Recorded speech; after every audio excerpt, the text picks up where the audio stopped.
friends, in today's video, I'm going to be covering the absolute basics of everything you need to know about how to set your camera settings in manual mode to get stunning senior portraits. So if that would be helpful to you, keep watching.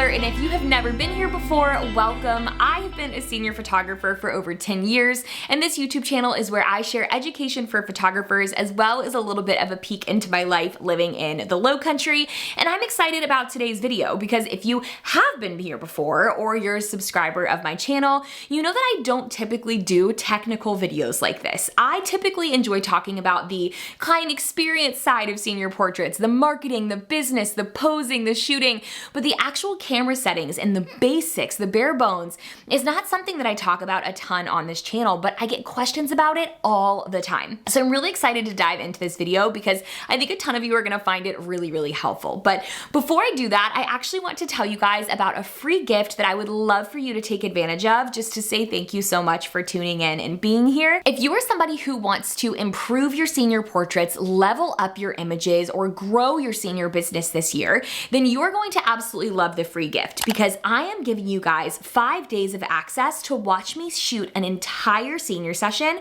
from start to finish. So if you're a visual learner and you ever wish that you could be a fly on the wall and watch how a photographer does an entire shoot from start to finish, from the moment they meet up with the client to the moment they end the shoot, and every little decision that they make in between, this is for you. You get to watch me photograph Brooke's entire uncut senior session in the iconic downtown Charleston.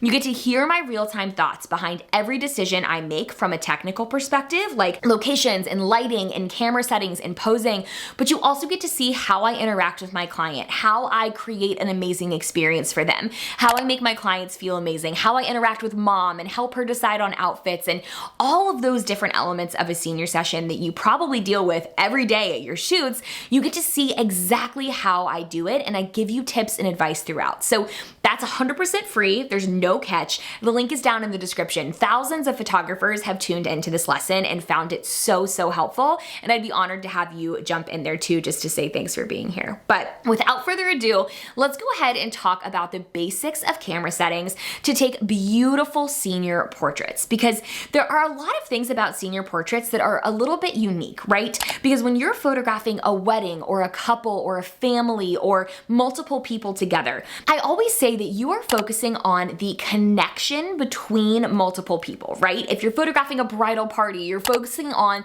the connection between those people, the relationship they have, the fun they're having in that moment. Same goes for any element of a wedding day, right? Or a family session, you're capturing that family interacting, you're capturing all of those people together. When you're photographing seniors, you are focusing on one subject and one person, and composition and focus and aperture and all of these things matter a lot more when you are focusing on one specific subject, because you're not capturing an emotion or a connection between multiple people. I always say you're capturing confidence and you're capturing the beauty of one specific person, and our camera settings need to reflect that. There are some things that we have to change about our camera settings to accommodate that. So I'm gonna be sharing with you guys what my go-to camera settings are for every single senior session that I photograph. Before I do that, it's important for you to know what gear I am using. I am a Canon shooter. I always have been for the last over 10 years, almost 11 years now. So I am currently using a Canon R6 mirrorless camera body. All of these things will be linked in the description down below. And my two go-to lenses for my senior sessions are my Canon 50mm 1.2 and my Canon 85mm 1.2. I still use the EF version in my business, and you can get a control ring adapter that allows you to use EF lenses even on a mirrorless body, or you can get the RF, a little bit more expensive mirrorless version, which I plan to upgrade to next year. But I love a fixed focal length or a prime lens for my senior sessions. Essentially, all that means is that the lens doesn't zoom in and out. If I want to get closer or farther from my subject, I am physically moving closer or farther from my subject.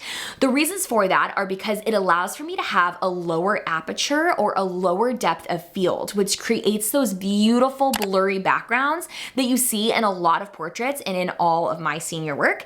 and because they tend to be a little bit sharper and a little bit more accurate, in my experience, than a telephoto zoom lens. That isn't always the case, so to my tech gurus, don't attack me in the comments, especially as we move into mirrorless technology and RF lenses. That's not always true. Some of the RF lenses that are telephoto can definitely still be sharp and like super tack sharp like I like, but I have always just preferred this style of a prime lens or a fixed lens. So my 50mm and my 85mm are my go-tos. I will link a beginner kind of budget-friendly option and my current professional L series option for each of those lenses in the description down below as well. So if you want those links, snag them below. The first thing that you need to know is that I am always shooting in 100% manual mode on my camera.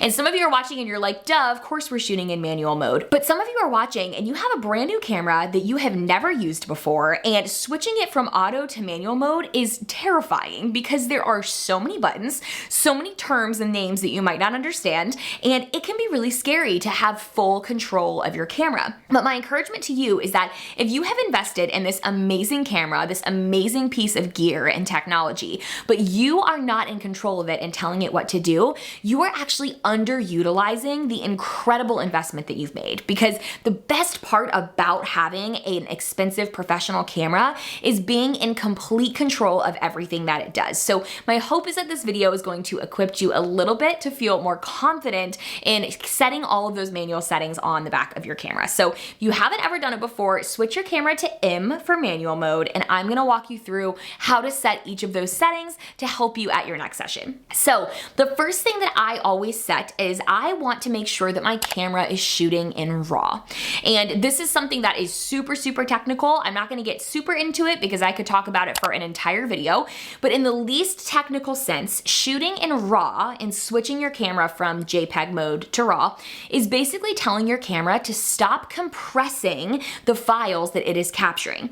Because if you're shooting in JPEG mode, what's happening is that your camera is capturing the moment, it's taking that photo and it's smashing it down really, really small. It's taking away all of the data to make it a much smaller file that's easier for your camera to handle, has less memory, takes up less memory on your computer.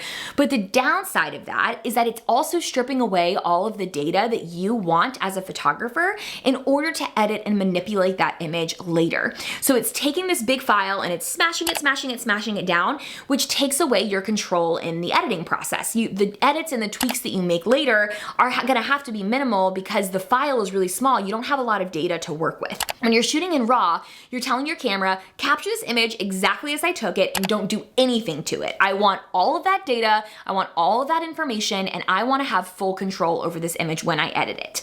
It does mean it's gonna take up more space, it's gonna take a little bit longer to process on your camera, it's gonna take more memory on your computer, but you're gonna have way more control over your ability to edit and manipulate and adjust that photo later. So first thing you wanna do is make sure that your camera is set to shoot in RAW.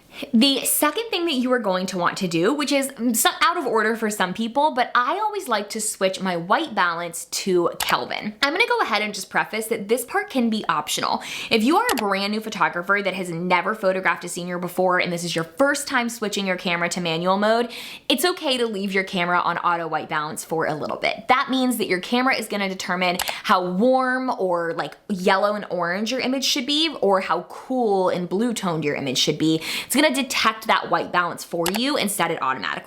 I don't like doing that because it's not always accurate and it tends to add a lot of time to my editing process once I get home because I'm having to manually manipulate each of the photos to make them consistent. So what I like to do is switch to Kelvin, which is essentially manual mode, but for white balance. So I get to manually set what the white balance is based on my particular style, and I know that it's going to be consistent for every single image that I take versus me having to go back and adjust what the camera chose for me. So I tend to set my white balance somewhere between 5,800 and 6,200 for senior portraits. I'm a natural light photographer, so I'm typically shooting outdoors at golden hour, which is what's determining what that number is. If you're shooting indoors, if you're shooting under like yellow light or shooting under studio lights, that's going to drastically change what your Kelvin is going to be. But for me, I'm typically in the 5800 to 6200 range for my white balance. Now let's get into all of the main camera settings, right? Shutter speed, aperture, ISO. Those are the three biggest things that we are going to be setting. So I do this in a very specific order because I have specific goals with my senior portraits. My number one priority for my senior portraits is that they are obviously tack sharp and in focus. I want to select the eyeball of the client that I am focusing on and make sure that their whole face is in focus in every single image. And I also want to have that really luxurious, beautiful, creamy, like blurry background that you see in all of those beautiful portraits, right? So the number one priority for me when setting my camera settings is that my aperture is at 2.5. So technically my camera lens could go all the way down to 1.2 for my aperture. That would be what's known as shooting wide open or shooting at the lowest aperture that you can.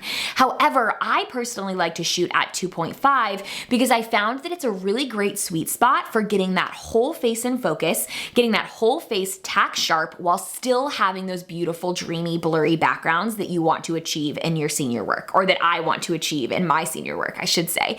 So 2.5 is my sweet spot for aperture. So I'm gonna set that first because I know that that is not going to change. I do not change that camera setting at all during my sessions. If mom jumps in for a couple photos or a best friend jumps in for a couple photos, that's fine. It's still gonna stay at 2.5, which is part of the beauty of shooting at that aperture is that it's really flexible. So 2.5 is the aperture that I'm setting because I know that I'm not going to change that one, right? So now I have to manipulate my shutter speed and my ISO to compensate and make sure that my image is properly exposed. The goal with setting these camera settings is to make sure the image is properly exposed, meaning it's not too bright and it's not too dark. So now I need to adjust my shutter speed and my ISO to get a correctly exposed image. What I like to do personally is leave my ISO at 100, which is the lowest that it can go, and set my shutter speed first. Typically, like I mentioned, because I'm shooting outside in natural lighting, typically my shutter speed is going to be somewhere between 1/200th and 1/500th of a second. I never go below 1/200th, so I'm always going to be above 1/200th, typically up to like 1/500th or 600th of a second. So what I'm gonna do is take a couple of sample shots at my aperture of 2.5, my shutter speed at 1/500th, and my ISO at 100. If it's still too bright, I will jump up my shutter speed. If it's still too dark, I'm gonna lower my shutter speed all the way down to 1/200th, and then if it's still too dark, that's when I'm going to go increase my ISO. So we're setting aperture first because that's going to stay the same. And then I'm going to set my shutter speed knowing that 1/200th is the lowest I will go. So if my image is still underexposed at 1/200th of a second, that is when I will increase my ISO. And that kind of mental workflow really helps me to not get overwhelmed with changing all three of those things at the same time to try to get the result that I'm looking for. I know the aperture is gonna stay the same. I know the shutter speed is not gonna go below 1/200th, so it sets parameters that allow me to have a little bit more comfortability and flexibility with changing my settings and not panicking and trying to change things a bajillion different times. Because if I lowered my aperture all the way to 1.2 because my image was too dark, but I didn't realize the consequence of that was that some of my images were going to be out of focus because the focal plane was so small, then all of a sudden I have properly exposed images, but they're not properly in focus, right? So setting those parameters of 2.5 for your aperture, 1/200th as your lowest shutter speed really allows you to feel more in control of your camera settings. So those are my go-tos. That is my baseline for shooting a senior session. And if you want to see that in action and you want to see what situations I'm changing my camera settings, when I'm deciding what my shutter speed should be, how I'm doing all of that in real time while communicating, posing to a client, and creating an amazing experience, you're gonna wanna watch that free lesson down below. It really takes this concept I just shared with you and shows you in real time what my camera settings are while I'm at an actual shoot and the decision-making process that goes into each change that I'm making. But hopefully this was just a little bit insightful to give you my baseline camera settings for a senior session. If you try these baseline settings at your next shoot, let me me know if it is helpful. Let me know what other questions you have about the technical side of senior portraits in the comments down below. We will totally make more videos about this topic if it's helpful. Remember, all the links to the gear I mentioned are also in the description. We would be so grateful to have you subscribe. I share new videos every single week, and I'm so thankful you tuned in. Thanks for being here. Bye.